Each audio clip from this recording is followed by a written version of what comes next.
रिलायंस जियो से टक्कर लेने की टेलीकॉम कंपनियों की नई योजना का ये हिस्सा कहा जा सकता है कि एयरटेल ने देश भर में फ्री रोमिंग का ऐलान कर दिया है। इसी के साथ कंपनी ने इंटरनेशनल रोमिंग को भी पूरी तरह से फ्री कर दिया है। 1 अप्रैल 2017 से ये योजना लागू होगी।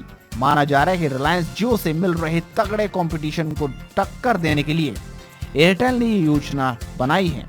न सिर्फ कॉल बल्कि SMS सुविधा भी रोमिंग में फ्री रहेगी। भारतीय एयरटेल ने एक बयान में कहा कि नेशनल रोमिंग पर किसी भी प्रकार के अतिरिक्त चार्जेस नहीं होंगे।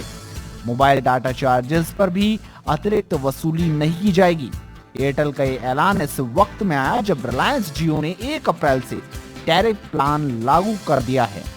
इसके तहत भी वॉइस कॉल फ्री कर दी गई है।